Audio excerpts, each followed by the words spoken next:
she's performing there. And he said, what do you mean? What do you mean? What do you mean by performing? And she said, well, you remember when your sister used to sing around the house and everything? She says, well, she's a singer. She's really a singer, and she's performing with James Brown. And he was just like, oh my God, he could not believe it.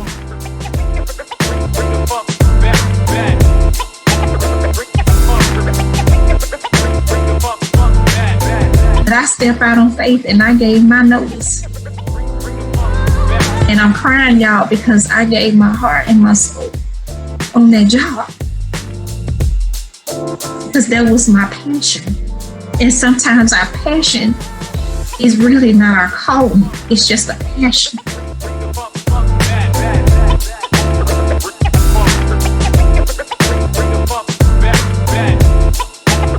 When they say when it rains, it pours.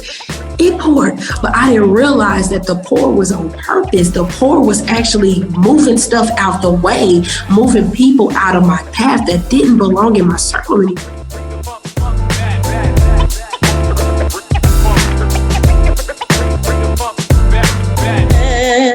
Jesus loves me. For the Bible tells me so. And he looked at me, he was like, this little girl, how old is she? He said, this little girl can sing. Look, This little girl can sing. Yeah.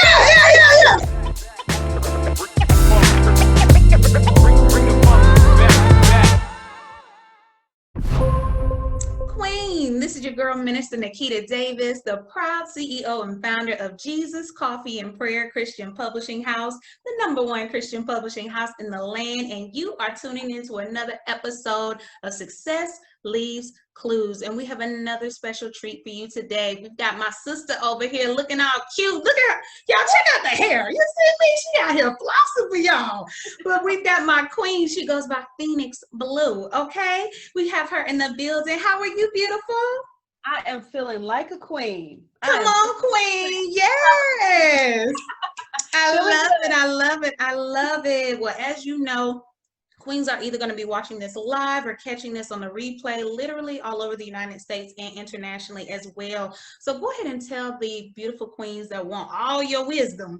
Tell them a little bit more about you and what you do, how you serve the community or a queen. So just tell them a little bit more about Fenyx.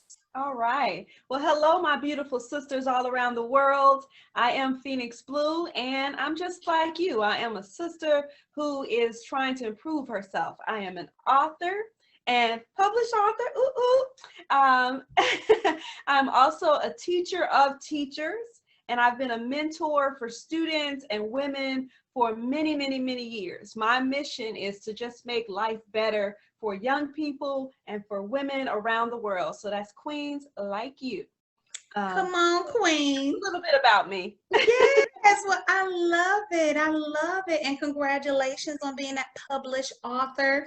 Woo! You know, that's not a small feat. I was telling another queen, I forget which journal I was reading or one of the big blogs, but they said 8 out of 10 adults want to publish a book, but only 1.5 actually do it. Well, you can't have half a human being, so 1 out of 8 actually do it. So that puts you in an elite status of its own, because you didn't just sit on the dream, you actually brought it into fruition and you made it happen. So talk to us a little bit about how you decided, hey, I want to write a book, one, and then two, what was that process like for you mentally to go from ideation to having it actually published and out to the world to view? Awesome. Well, I have wanted to be a writer since the age of 6. All right. And I know there has to be someone out there that's just like me who knew as a kid, I want to be a writer. And so I knew that, you know, I wanted to share. So I've been sharing my poetry and speeches and things like that for many, many years. And people would ask me, at the end of maybe a presentation or a workshop, they would say, oh, awesome, I want to support you. Where do I get your book? And I didn't have a physical product to give to them. And so I would say, oh my, I need a book. So I would say, they would say, hey, can I have a copy of the poem, or can I have a copy of the story? And I would be like, oh, now we're getting to copyright. Like, I can't just pass it out to everyone. And so I said, you know what, you need to put your pieces into a book. And that way you would have it. And that makes your message not just for these people who are in front of you, but it could be the whole world that it could be reaching. And so I decided to go ahead and pursue that. And I ended up self-publishing the book.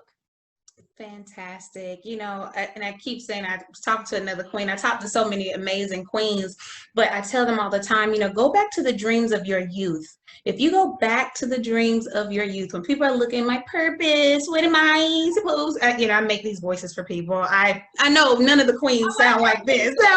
You know, I make voices for people, have them sounding crazy. But, you know, what am I supposed to do? What's my purpose? You know, think back to when you were a child, you were young, you were pure, you were innocent. You know, what was the gift, the talent innately that was on the inside? And you're absolutely right. That love for writing, whatever that was going to be, you know, that's what I put on the inside. And I was very much the same way. Love reading, love writing. I was the poet in the classroom with the teacher. You know, when we got to the poetry section, it was me, honey. I've done some spoken word and all of that. And so it's just like, it's beautiful when you can look back, or whenever you get off track, say, hey, let me think back to when I was in my, you know, quote unquote youth. I'm talking about a kid. You know, what was that dream? So that's fantastic. Now, how long did it take approximately, right? Because it would be beautiful to say, oh, when they said, oh, where's your book? Oh, and you went home and wrote your book. So what did that process actually look like for you? You know, how long did it take you to actually make that happen when you made a cognitive decision to say, I'm going to do it? Well, I started to collect the poems right away. And I did that, you know, I had one of those huge bins of poetry because I've been writing for so long. And I did that by asking people like what were their favorite poems and things like that. And so I collected for a while. And then I also chose some that actually spoke to me. And I just started to put them into categories. And over a course of about, I would say maybe 3 weeks, I was able to like get the book. The book was together. As far as my other books, those took a lot longer to write, you know, 3 months, things like that, to write the stories and everything. But the entire process took me 6 months from start to end, just going from just the ideation, as you said before, to publication. So yeah, it was a beautiful process. And what is writing to me is that thing that I would do for free. So it was a great journey, you know.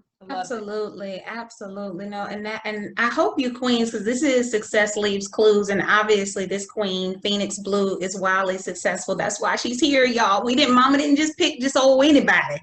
We've got top-notch queens that are making an impact in the earth and blessing people with their gifts and their talents and their businesses, right?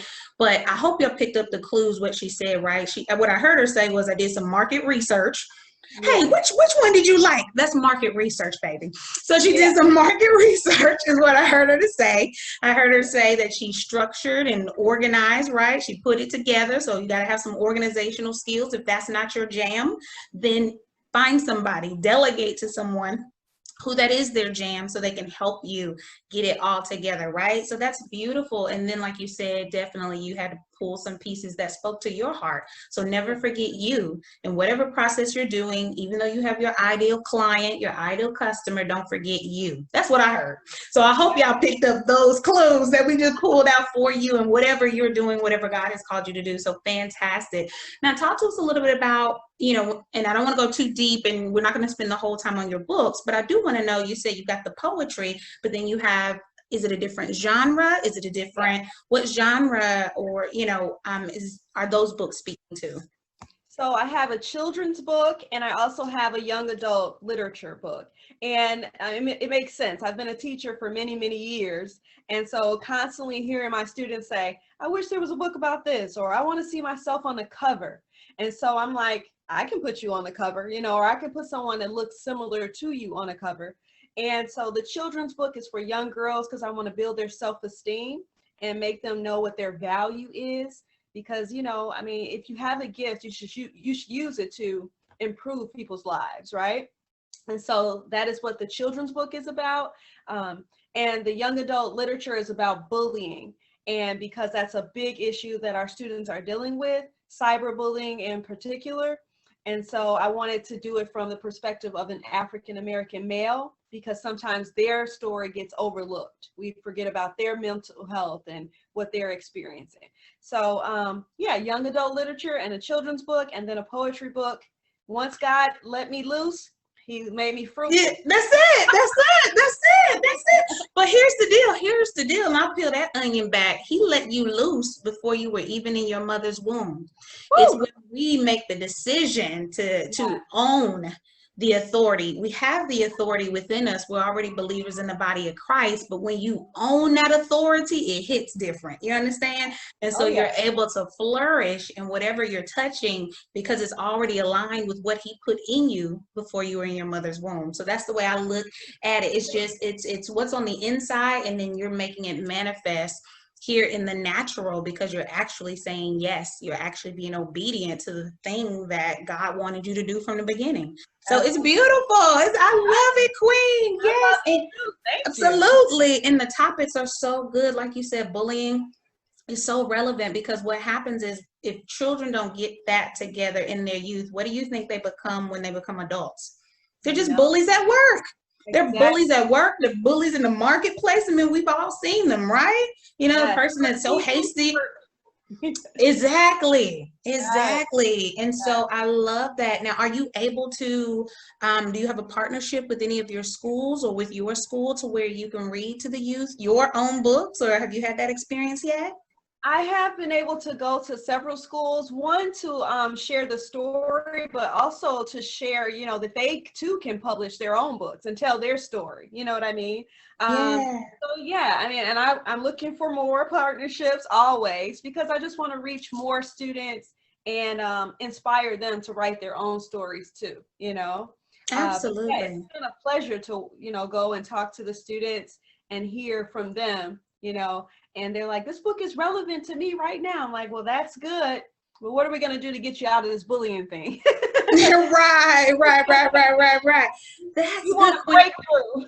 Come on, we want a whole breakthrough. Queen, let me tell you what just came in my spirit. I'm just go ahead and declare it. If you might already be doing it, and so maybe you're already doing it, but you can be the one to host those workshops for the children and help them to publish their books.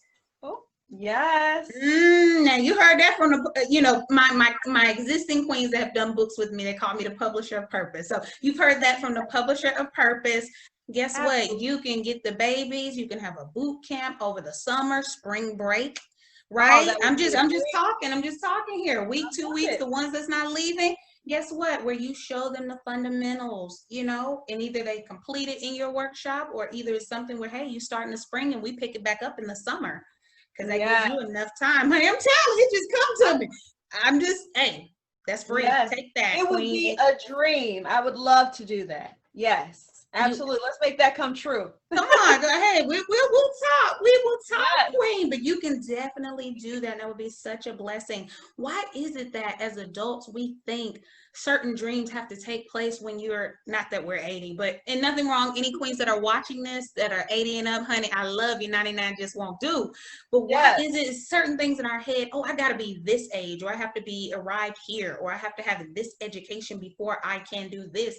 Where do you feel like women, let's talk about women, where they get this misconception that they must have all of these things in place, or have arrived at a certain level, or a certain status, or a certain pay grade, or whatever we put in our head? Why do you think we get stuck in that position as women many times? Or at least that's been the experience I've seen with a lot of queens that I've dealt with. Have you experienced that? And if so, why do you think that is?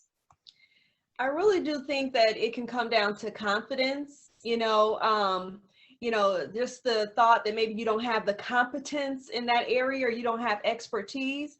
And we just need to kind of remember that every expert was once a beginner, and you have some knowledge that you could share with someone else, the next person.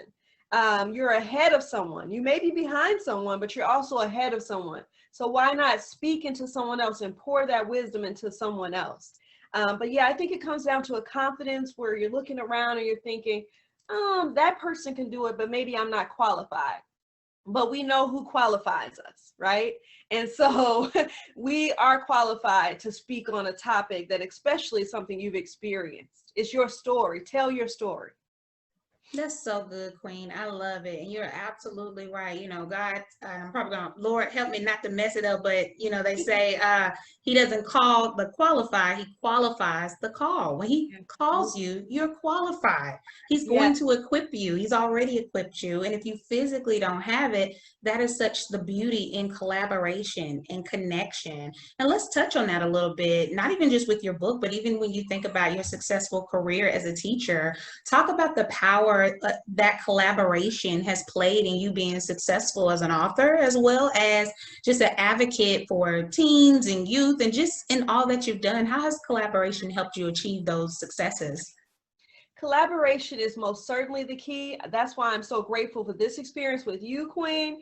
I love that you are sharing your expertise and you're also serving as like a mentor. That's what has helped me in both areas, as both a teacher of teachers and also, you know, as an author.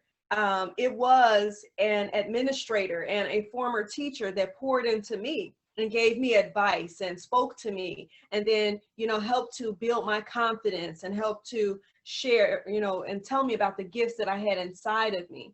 And by collaborating with that person, I learned from her. You know, she would share her wisdoms and she shared her failures. That, I mean, she was raw with it. And she would say, hey, this is what I tried. Won't you try this? I think that as queens, we have to support one another. We have to be sisters and not see one another as competition, and learn to collaborate with one another. That was my key. And that's why I try to help the next person. I want someone that I mentor or help in a workshop in the future to be even better. I want them to be more successful than I ever was. And it was the same story with my authorship. There was a woman who was a poet, and she went into publishing, and she also helped me along the way with the whole process, from editing all the way through. So, you know, and of course I want to give that back to someone else so they could be in my seat. Absolutely. And that's such a beautiful thing. You know, you touched on, of course, we talked about collaboration. I feel like people think that mentorship is almost like a dying breed, but it's not.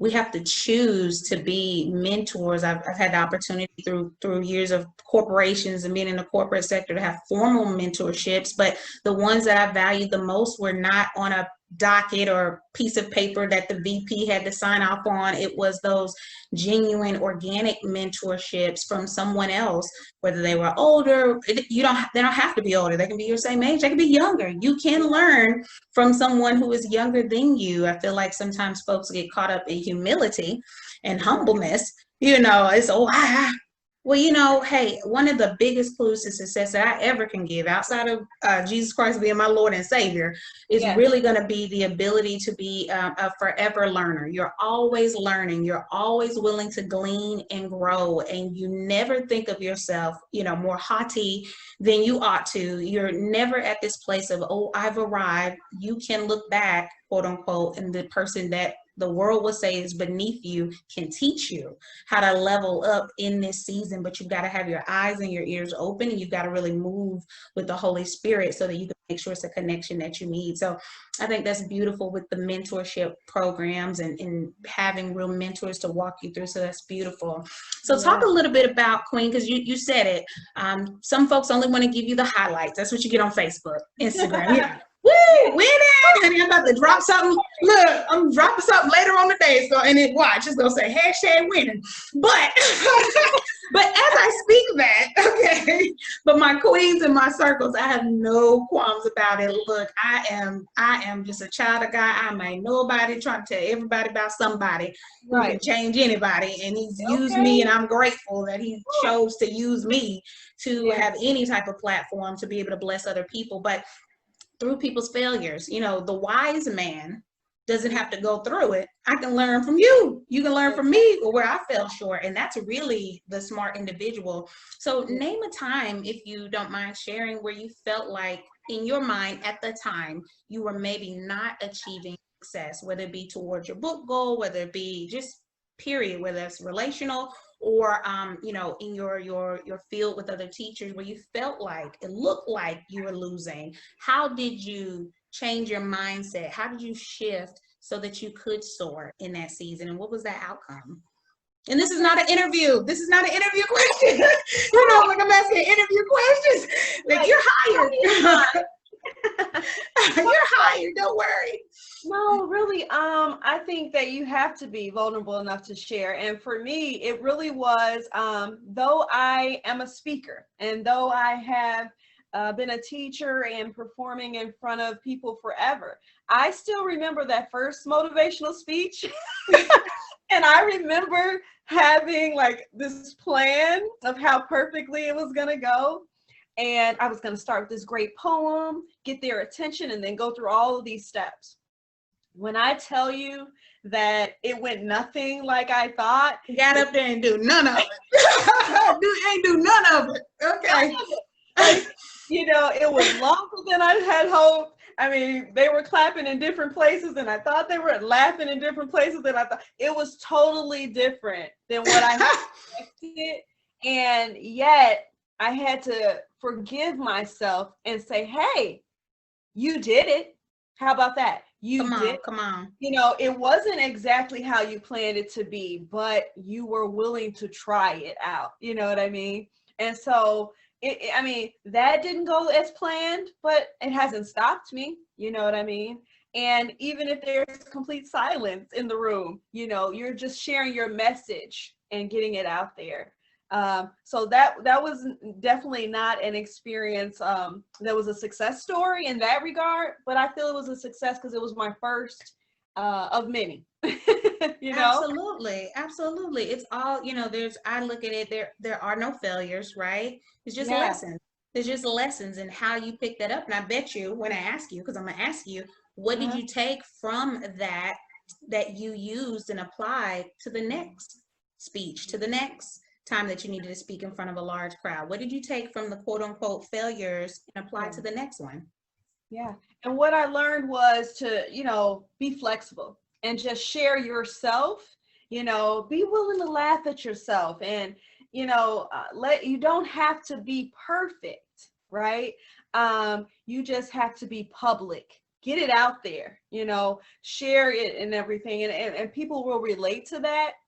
Sometimes you need to throw away the script, you know, and just be you. And that is those moments when I was just being myself and sharing my true story and being candid, the audience was like, and then when I was trying to do the scripted, it wasn't going as planned. So it's okay to just be you and to be flexible, change it. It might change midstream, right? Maybe you should be ready with a joke next time, just in case. That's right, Queen. I love that flexibility. You have to absolutely be flexible. But quite frankly, I mean, if you haven't learned how to be thimble and nimble and all that in 2020, baby, right? Ooh, you behind the 8-ball, sister. I'm just telling you, and I love you with the love of the Lord. But if you have not, queens that are listening to me, you gotta be absolutely agile. That's how you're able to pivot. And so that way you're never caught off your quote unquote square because you know how to shift and move. And it takes practice. Like, again, you're using the example of speaking, which I know many of the women who are watching this, they're either already business owners, already speaking, already writing books, or they aspire to do any of the above. And practice is not about perfect practice. It's just about the progression, right? Continue to practice, you'll get better, and apply. Just like she said, even if you have to just laugh at yourself, it's okay. Just go on and laugh. Get your hearty hard. Go on and do it. Go on and do it. I love it. Fantastic. We've been mistaught, right? We've been mistaught. It's always practice makes perfect. No, practice makes progress. That's it. That's what we need to focus on. I agree. Perfect. I love it, Queen. I love it. So talk to them. So we're finishing out the year strong, right? So talk to them about what they can expect to see from Miss Fenyx Blue. You know, what's coming down the pipe that you can share. I've been trying to pull this from every queen, and some of them could share and some of them had contracts and, you know, all fancy and stuff. But is there anything you can share that you've got either coming down the pipe for 2020 or going into 2021? Or is this too soon? Just let me know. No, as I said that those books are coming out. Well, they're out. But the second story in the series of the young adult series is coming out too. So that'll be around the holidays. And so I'm really excited. And it is called Battle of the Bullies. And I'm really excited about that one. It's been a project that I've been looking forward to for a while. So please be on the lookout for that. And of course, like Worth the Wait, that children's book, and Who Failed Johnny, the young adult book, and the Blue Ink Movement, that the poetry book, is all going to be out as well. And I'm just going to be out there speaking on them and, you know, talking to. And one other thing that I'm going to be doing now is planning my workshops for the students that I want to help to get published, because I'm always looking for people to help throughout the process. I want to help people with their journey to being published. I love it, Queen, because I'm telling you, if you didn't say that part, I was coming in, and she's gonna have a work. I'm gonna call out on a couple queens. They don't know, but see, I'm like Santa Claus. I'm checking the list, checking it twice, and you just get a follow-up email, a follow-up. I hit you up. Hey, Queen, how's that project going? Oh, yeah. See, I'm gonna hold her accountable, y'all. Don't worry, she got it coming. So that's beautiful. I love it, Queen. I love you. Just have such a bright personality, a beautiful smile. What you're doing in the community to bless other people. You know, a matter of fact, I was going to say it earlier when you were talking about the students or even the teachers. A lot of times people get the misconception that your legacy, they often think that's your immediate children, which I do have two, my son and my daughter. But my legacy is so much bigger than just, even though they are wildly a part of that, but the women, my queens, the young girls, because I do things with the young girls as well. And let's be clear, I have a husband, I have a son, I love my kings, I love my brothers in Christ. It's just, I have to be authentic with who God has called me to be and who he's called me to pour, more so uniquely designed to pour into at this time. Doesn't mean it won't change.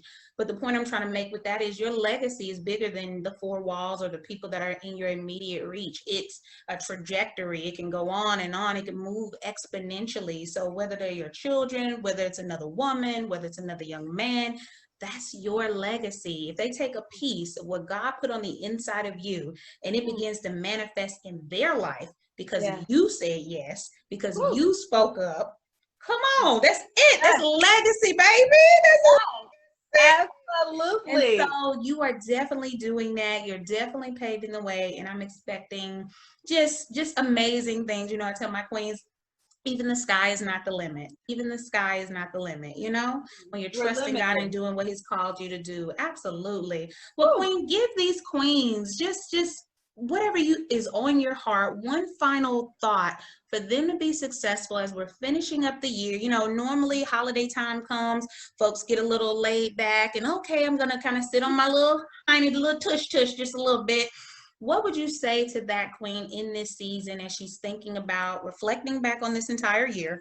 Yes. Bad or indifferent, but what would you say to that queen in regards to encouraging her to move forward and do and be whatever God has called her to do or be? Well, 2020 was supposed to be the year of vision, Queen.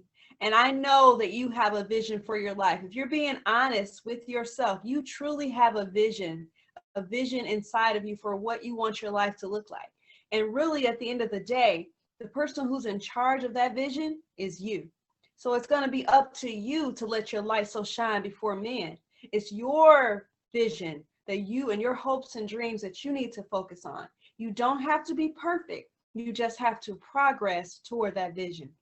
So if I were to say anything, make your vision a reality.